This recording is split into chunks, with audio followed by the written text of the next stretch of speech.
സ്വന്തം വീട്ടിൽ ചെലവ് കൊടുക്കുന്ന സ്വതക്കയുണ്ട്. എപ്പോ? അത് ബോധ്യപ്പെട്ടിട്ട് കൊടുക്കണം. അങ്ങനെയാണ്, അങ്ങനെ ചെലവഴിക്കണം. إذا أنفق المسلم نفقة على أهله وهو يحتسبها كانت له صدقة. മുസ്ലിമായ ഒരു മനുഷ്യൻ തന്റെ കുടുംബത്തിന് എന്തെങ്കിലും ചെലവ് കൊടുക്കുന്നുണ്ട്, ആ ചെലവിന് കൊടുത്താൽ കൂലി തരും എന്ന വിചാരത്തോടുകൂടെ നിങ്ങൾ കുടുംബത്തിന് ചെലവഴിക്കുന്നത് സ്വദഖതൻ കാനത് ലഹു സ്വദഖതൻ, നിങ്ങൾ അതൊക്കെ ദാനം ചെയ്യുന്ന പോലെ നാളെ സ്വദഖയുടെ കൂലി അല്ലാഹു രേഖപ്പെടുത്തുമെന്ന് ഹദീസ് ഇമാം ബുഖാരി തങ്ങൾ സ്വഹീഹിൽ ഉദ്ധരിച്ചിരിക്കുകയാണ്. സുബ്ഹാനല്ലാഹ്. എല്ലാം ഹബീബായ നബി തങ്ങൾ പറഞ്ഞു, إنك مهما أنفقت على أهلك من نفقة فإنك تؤجر حتى اللقمة طلعها ترفعها إلى في امرأتك. സ്വഹീഹ് മുസ്ലിമിലും സ്വഹീഹ് ബുഖാരിയിലും കിടക്കുന്ന ഹദീസാണത്. സ്വന്തം കുടുംബത്തിന് എന്ത് ചെലവഴിച്ചാലും, ഇപ്പൊ കോഴിക്കോടൊക്കെ ആയതുകൊണ്ട് ഡ്രസ്സ് വാങ്ങി കൊടുക്കുക വലിയ ചെലവ് ഇപ്പൊ തന്നെയല്ലേ. ചെരുപ്പ്, ഡ്രസ്സ്, ഓർണമെന്റ്സ്, ജ്വല്ലറി, ഇങ്ങനെ തുടങ്ങി എന്തെല്ലാം സാധനങ്ങൾ വാങ്ങിച്ചു കൊടുക്കുന്നുണ്ടോ സ്വന്തം കുടുംബത്തിന്, അതിനൊക്കെ നിങ്ങൾക്ക് അല്ലാഹു അജ്ർ തരും, കൂലി തരും. ഒരു ഭക്ഷണത്തിന്റെ ഉരുള പോലെ, ലുഖ്മ ഒരൽപ്പം ഭക്ഷണം. മലയാളികളാണ് ചോറിന്റെ ഉരുള എന്ന് ഓർമ്മ വരും അല്ലേ? അന്ന് ചോറൊന്നുമില്ല നബി തങ്ങളുടെ കാലത്ത്. ലുഖ്മ ഒരു അൽപ്പം ഭക്ഷണം.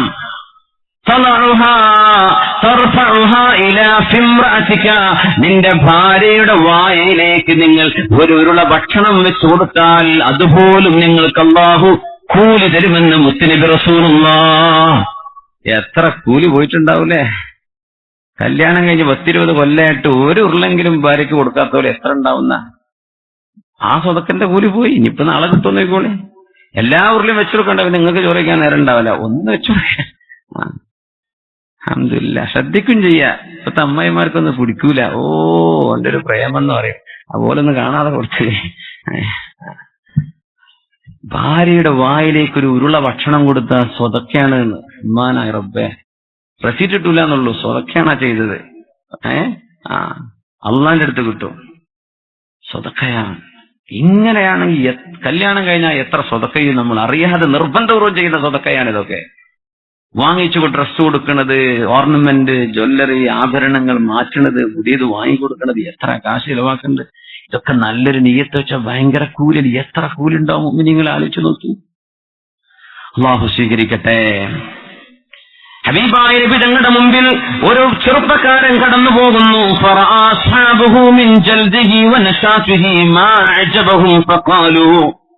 നല്ല ആരോഗ്യമുള്ളൊരു ചെറുപ്പക്കാരൻ, നല്ല തടിയുള്ള ആരോഗ്യമുള്ള ചെറുപ്പക്കാരൻ, നല്ല മസിലൊക്കെ ഉള്ള ചെറുപ്പക്കാരൻ, ഹൈറ്റും വെയിറ്റൊക്കെ ഉള്ള, എന്നെ പോലെ ഒന്നല്ല, നല്ല ഉഷാർ. അപ്പോ സഹാബത്തൊക്കെ പറഞ്ഞു, നബിയെ യാ റസൂലല്ലാഹ് ലൗ കാന ഹാദാ ഫീ സബീലില്ലാഹ്, ഈ മസിലൊക്കെ കൊണ്ടിങ്ങനെ നടന്നിട്ട് എന്ത് കാര്യം നബിയെ? ഇതൊക്കെ യുദ്ധത്തിന് വരാതെ, യുദ്ധത്തിലേക്ക് ഇറങ്ങാതെ, ജിഹാദിന് വരാതെ ഈ മസിലൊക്കെ പിടിച്ച് നടന്നിട്ട് വല്ല കാര്യമുണ്ടോ നബിയെ? പോകുന്നത് കണ്ടില്ലേ, ആരോഗ്യമുണ്ടായിട്ട് ഒരു യുദ്ധത്തിന് പോലും വരാത്ത. ജിഹാദിന് പോവാണെങ്കിൽ തിരക്കേടില്ല, ഇവൻ വെറുതെ ജിമ്മിന് പോയിട്ട് മസിലുണ്ടാക്കാൻ.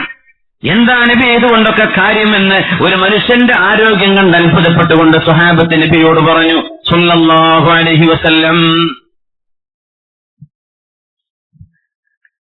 ഇൻ കാന ഖറജ യസ്ആ അലാ ഔലാദിഹി സിഗാറാ ഫഹുവ ഫീ സബീലില്ലാഹ്. സ്വന്തം ചെറിയ മക്കൾക്ക് അന്നം കൊടുക്കാൻ വേണ്ടി ജോലി അന്വേഷിച്ചുകൊണ്ടാണ് അവൻ പോകുന്നതെങ്കിൽ അവൻ അല്ലാഹുവിന്റെ മാർഗത്തിൽ യുദ്ധം ചെയ്യുന്നവനെ പോലെ തന്നെയാണെന്ന് ഹബീബായ നബി തങ്ങൾ തിരുത്തി കൊടുക്കുന്നു.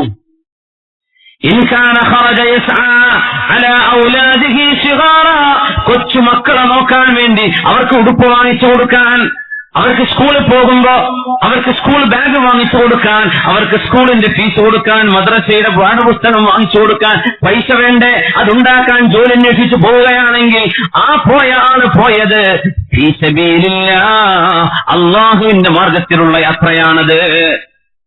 നിങ്ങൾ എന്താ മനസ്സിലാക്കിയത്? നബി തങ്ങൾ തിരുത്തി കൊടുക്കുകയാണ്. ഒരു യുദ്ധത്തിന് ആയുധത്തിൽ ഇറങ്ങിയാൽ മാത്രമേ അള്ളാഹു കൂലിയുള്ളൂ എന്നാ വിചാരിച്ചത്? സ്വന്തം അധ്വാനിക്കാൻ പോണ, ജോലിക്ക് പോകുന്ന പോക്ക് ജിഹാദിന് പോകുന്ന കൂലിയാണ്. وإن كان خرج يسعى على أبوين شيخين كبيرين فهو في سبيل الله.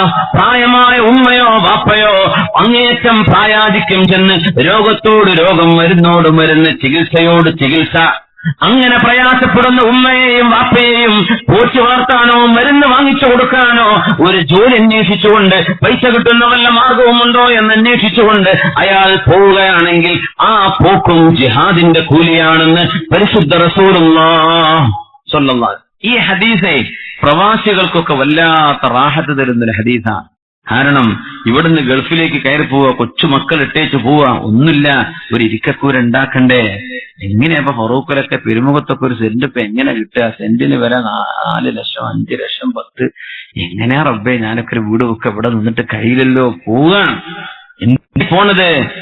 ഒന്നുകിൽ മക്കളെ കെട്ടിക്കാൻ, ഉമ്മ വാപ്പായുടെ ചെലവ്, ഇവിടുത്തത് കൊണ്ടൊന്നും ഒത്തുപോണില്ല. ഏതെങ്കിലുമൊക്കെ ഒരു ജോലി കിട്ടിയാൽ അതായില്ലേ. അങ്ങനെയൊക്കെ കുടുംബം നോക്കാൻ വേണ്ടി, സ്വന്തം മക്കളെ നോക്കാൻ, ഭാര്യയ്ക്ക് സംരക്ഷണം കൊടുക്കാൻ, മാതാപിതാക്കൾക്ക് സംരക്ഷണം കൊടുക്കാനാണ് ഒരു മനുഷ്യൻ യാത്ര പോകുന്നതെങ്കിൽ ആ യാത്ര പോകുന്നത് ഫീ സബീലില്ലാഹ്, അല്ലാഹുവിന്റെ മാർഗത്തിൽ ചെയ്യുന്ന ത്യാഗമാണ്. അതിന്റെ കൂലിയുണ്ട്. അതല്ല ഗൾഫിക്ക് പോയിട്ട് വലിയ പുര വെച്ചിട്ട് അടുത്ത പെരക്കാരനെ ഞെട്ടിക്കണം. ഇതിനാണ് പോണതെങ്കിൽ ഓന്റെ ടിക്കറ്റ് നഷ്ടമാണ്, ഓന്റെ ആ പോയി നിൽക്കുന്ന പ്രവാസമൊക്കെ നഷ്ടത്തിലാണ്. അത് പാടില്ലാത്ത നീയത്താണ്. നമ്മൾ അങ്ങനെ നീയത്ത് ചെയ്യാൻ പാടില്ല. ആർക്കും ആരും ഞെട്ടിക്കാൻ പറ്റില്ല. അതിലും വലിയത് വേറെ ആർക്കും അല്ലാഹു കൊടുക്കും. പിന്നെ എന്തിനാ? ഈ ലോകം അങ്ങനെ ആർക്കും ആരെയും എത്തിപ്പിടിക്കാൻ കഴിയില്ല. അതിനപ്പുറം ഫൗക കുല്ലി ദീ ഇൽമിൻ അലീം, എല്ലാറ്റിന്റെയും മീതെ വേറൊരാൾ അല്ലാഹു വെച്ചിട്ടുണ്ടാവുന്ന. നല്ല നീയത്തിൽ പോവുക. അങ്ങനെയാണെങ്കിൽ യാത്ര പോകുന്നു. ഇവിടുന്ന് ബാംഗ്ലൂരിൽ പോയി ജോലി ചെയ്യാൻ, ട്രിവാൻഡ്രത്ത് പോയി, എറണാകുളത്ത് പോയി ജോലി ചെയ്യുക, ബോംബെയിൽ പോയി ജോലി ചെയ്യുക, ദുബൈയിലാ, കുവൈത്തിലാ, ഖത്തറിലാണ്, ഈ സൗദിയിലാണ്. ഈ യാത്രയൊക്കെ ഫീ സബീലില്ലാഹ്, അള്ളാഹുവിന്റെ മാർഗത്തിലാണ്.